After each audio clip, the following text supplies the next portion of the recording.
Imagine you were a peasant in 14th century Europe, trapped in the freezing grip of the Little Ice Age. Your home is made of timber and mud, the wind seeps through every crack, and snow piles high outside your door. How do you sleep without freezing to death? For medieval people, sleep was not just rest, it was survival. The Little Ice Age was not a single storm, but centuries of colder nights that reshaped the rhythm of human life.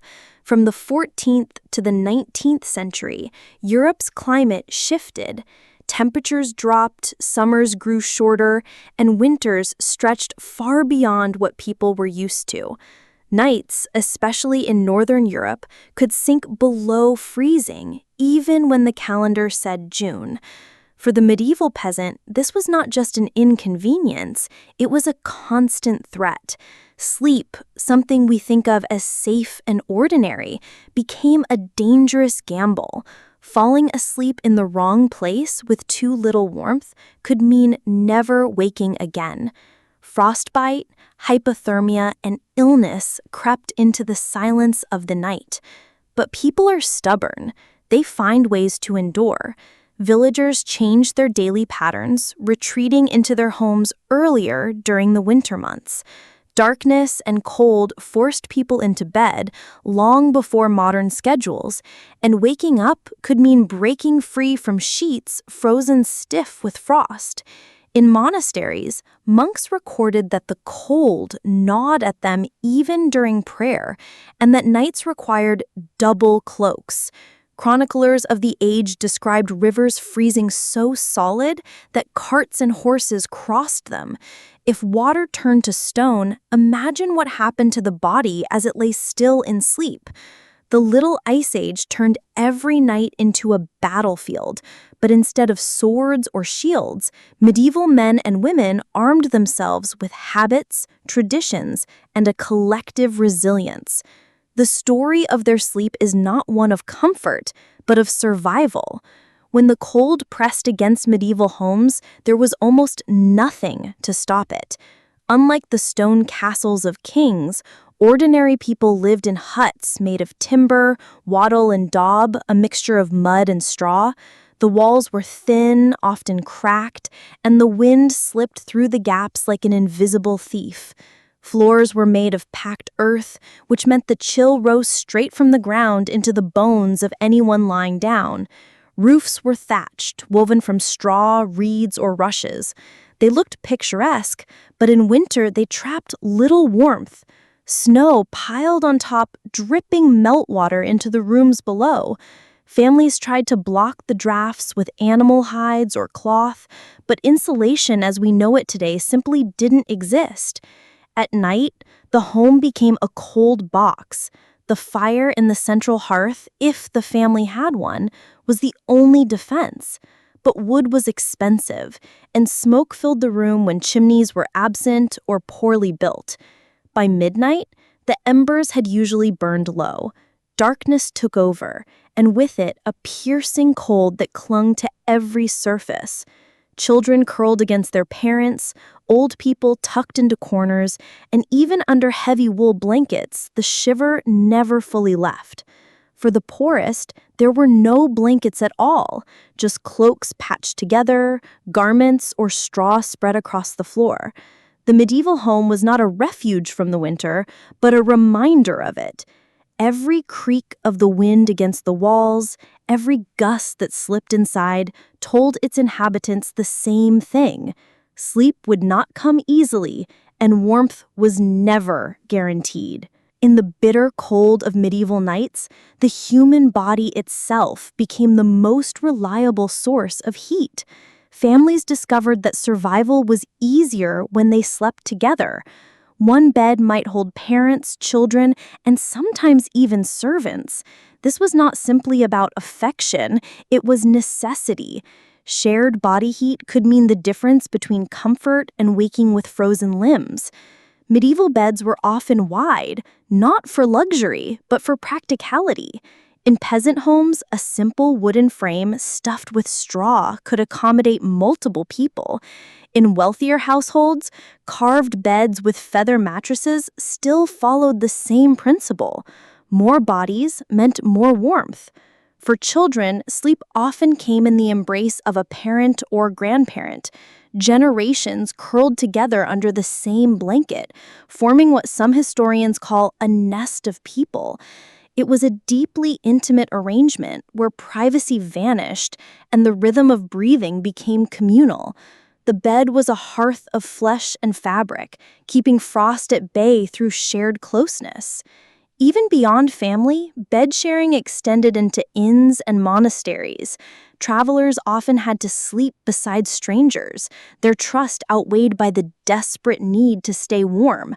In religious houses, novices and brothers shared narrow chambers, where the collective body heat was as essential as prayer. In a world without central heating, a bed was never just a bed.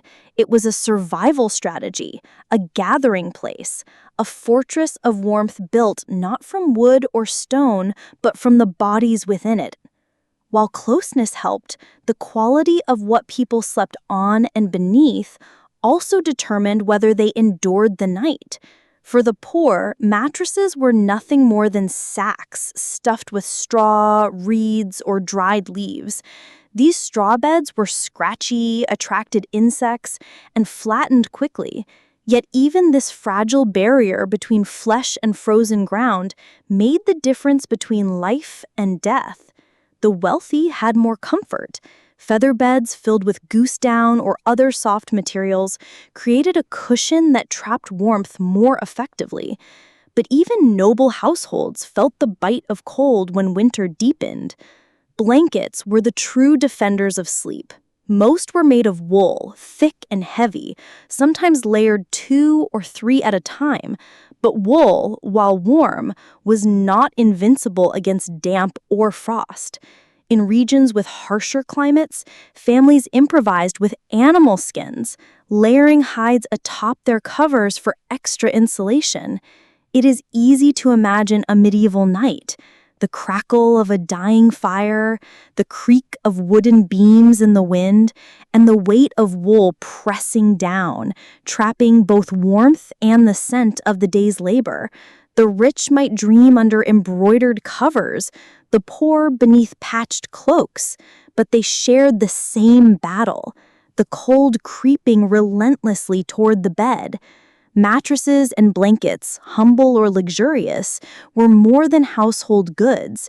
They were weapons in the nightly war against the Little Ice Age. Without them, even the strongest body could surrender to the cold before dawn. For those who could afford it, fire was the most treasured companion of the night. In wealthier homes, bedrooms were equipped with stone hearths, where logs crackled and threw sparks until the small hours. The glow of the flames meant more than light, it meant survival. Yet even among the prosperous, fuel was costly. Wood had to be cut, dried, and hauled, and as forests shrank under demand, the price climbed higher. Most peasants had only the central hearth in their one-room dwelling. The fire was tended during the evening, but by midnight the flames dwindled to embers, leaving only a faint glow. Families huddled closer as the chill crept in, knowing the fire could not be fed all night without exhausting their precious stock of wood. Creative tools emerged. The bed warmer, a metal pan filled with hot coals, was slid between sheets before sleep, chasing away the damp. In some regions, stones were heated by the hearth, then wrapped in cloth or tucked into earthenware jars to radiate warmth beneath blankets. It was a small comfort, temporary but vital. Still, fire was fickle. Too much smoke filled the lungs. Sparks could ignite thatched roofs. And for many, there simply wasn't enough wood to keep the hearth alive until dawn. In this way, the cold was not just a natural force, but a reminder of poverty, measured in logs and embers. When blankets and fires were not enough, people turned to their last shield against the night: clothing. Unlike today's light nightgowns or pajamas, medieval sleepwear was almost identical to day wear. Layer upon layer of wool, linen, and sometimes fur. Peasants often went to bed in the same garments they had worked in, unwilling to shed their only defense against the chill. Shirts of coarse wool, rough trousers, and heavy cloaks doubled as night clothes. For the fortunate, there were garments designed specifically for sleeping: long linen shifts, heavy nightshirts, and thick hose to keep legs warm. But the most iconic item was the nightcap, a simple woolen or linen cap tied under the chin. It covered the head, the part of the body that loses the most heat. Images from the late Middle Ages often show sleepers tucked under heavy blankets, their faces hidden beneath pointed or rounded caps. Far from a quaint accessory, it was essential. Socks, mittens, and layered tunics completed the ensemble. Some chroniclers even described people binding cloth around their feet or wearing multiple hats indoors. Sleep was not about elegance, it was about practicality, about protection. To us, the idea of climbing into bed fully dressed might seem suffocating. To the medieval sleeper, it was as natural as breathing. Clothes were armor, and each layer was a promise that morning would come. For many peasants, warmth didn't only come from family, it came from the very animals they depended on for survival. In the countryside, homes were often shared with livestock: cows, goats, sheep, and sometimes even pigs. It wasn't just a matter of convenience, it was necessity. A cow with its massive body and steady breathing radiated heat like a living furnace. Sheep and goats added their warmth to the air, and chickens roosting indoors gave off small bursts of heat. These animals were not only food and labor, but silent companions through the winter nights. Their bodies helped raise the temperature of a one-room hut by a few crucial degrees, sometimes making the difference between frostbite and safety. Of course, this closeness came with drawbacks: the smell of manure, the constant rustle of hooves, and the occasional bleeding broke the silence of night. Fleas, lice, and other pests thrived in such conditions. Yet for medieval families, survival outweighed comfort. To separate animals from people in the coldest months was to risk losing both. Visitors from warmer lands often wrote with shock about these arrangements, but for those who lived in the heart of the Little Ice Age, it was a practical choice. Human and beast alike huddled against the same enemy, the freezing dark. In these shared spaces, the medieval home became a stable, a dormitory, and a shelter all at once. The breath of cattle mingled with the sighs of sleeping children. Warmth was not just human, it was animal, communal, and raw. Today, our bedrooms are insulated, our blankets soft, and our heaters programmable. Yet strangely, many people now choose what medieval peasants feared most: the cold. Sleep researchers have found that cooler rooms help trigger the body's natural rhythms, lowering core temperature and easing the mind into rest. What was once an enemy has become, in moderation, a tool. Modern sleep hygiene often recommends keeping rooms between 60 to 67 degrees, 15 to 19 degrees Celsius. This range, once unbearable for peasants in thin-walled huts, is now sought after for better sleep quality. Weighted blankets mimic the heavy woolen covers of the past, but now they are marketed as luxury rather than survival. Even the idea of layering clothes at night persists. Flannel pajamas, thick socks, and knitted hats recall the medieval practice of bundling up against the cold. Only now, these are choices of comfort, not desperation. Technology adds further irony. Electric blankets, heated mattresses, and climate control mean that warmth is always at the touch of a switch. But some people deliberately open their windows in winter or use cooling pillows to chase the sensation of a crisp sleep. What medieval peasants endured for survival, modern sleepers seek for health. The link between past and present is striking. Our ancestors feared the icy draft that slipped through cracks. Today, we pay to recreate it in controlled doses. Cold sleep has shifted from nightmare to lifestyle, showing how survival strategies can transform into trends when danger is gone. In the deep winters of the Little Ice Age, medieval nights stretched endlessly. Darkness lasted 14 to 16 hours, far longer than anyone could sleep in a single stretch. Out of this came a rhythm that scholars now call segmented sleep. Peasants and nobles alike often went to bed soon after dusk, their bodies wrapped in layers of wool and straw. After 4 or 5 hours, many woke in the middle of the night. But this wakefulness was not feared, it was expected. People rose quietly, stirred the hearth, or added a log to the fire before returning to bed. Some used this time for prayer, whispering psalms in the dim light of the embers. Others spoke softly with family members, told stories, or even visited neighbors in the stillness. Doctors and philosophers of the time referred to these intervals as the space between the first sleep and the second sleep. It was a natural rhythm, one that fit the long, cold nights. The body rested in 2 halves, separated by a pocket of waking reflection. By dawn, after the second sleep, people rose to begin their day. This pattern, strange to us now, was normal to them. The cold reinforced it.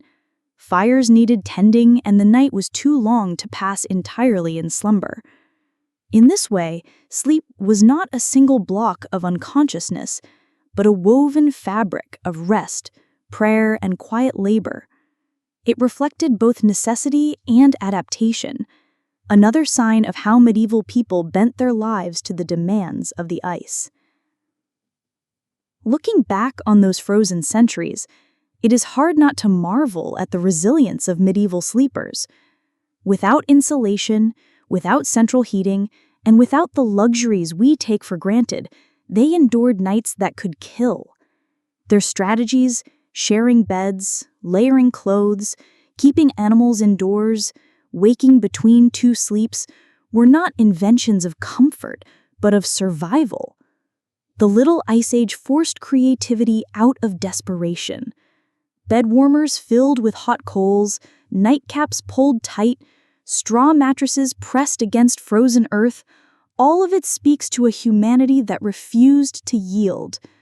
They accepted the cold not as something they could defeat, but as a force to endure together. And there is a lesson in that. Today, we think of sleep as personal, a private retreat behind locked doors. But for medieval people, sleep was communal. It was an act of sharing warmth, of trusting bodies pressed close, of breathing the same air in defiance of the dark. In their world, the cold tested not just the body, but the bonds between people. Survival required closeness, between households, between generations, even between humans and animals. Perhaps that is the deepest wisdom their nights leave us, that comfort does not come only from fire or wool, but from each other. In the silence of winter, they endured because they endured together, and in that togetherness, they found a warmth stronger than ice.